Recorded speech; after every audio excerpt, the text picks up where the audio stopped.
Hello my dear student Sujati coaching classes रो आउ एक नुआ वीडियो को तुम मानक बहुत बहुत स्वागत।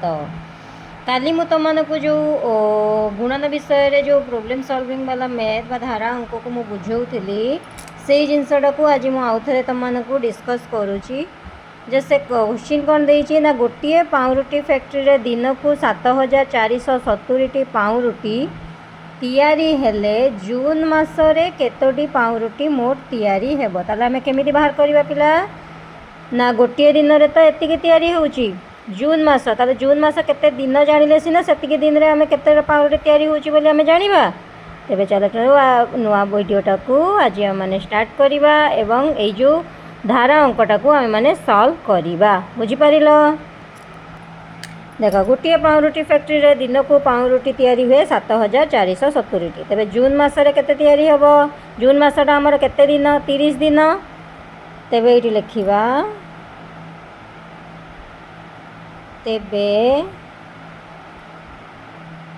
30 दिन रे मोट पाउरुटी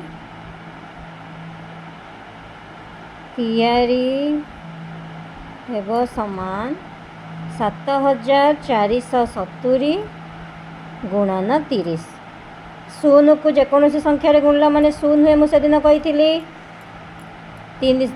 शून्य शून 3 7 21 रु 1 रखिनेला 2 3 चौ 12 13 14 14 रु 4 रखिनेला 1 3 7 21 1 22।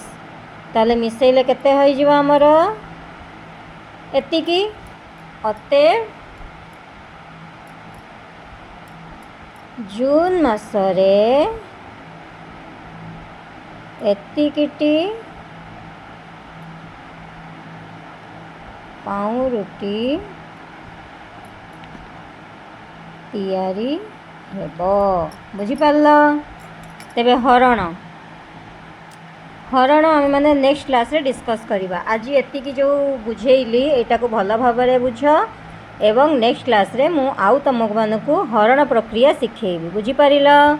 जदि तुम मानक मो वीडियो भल लगुच लाइक शेयर सब्सक्राइब निहाती रूप में करिवो। रहुची जय जगन्नाथ।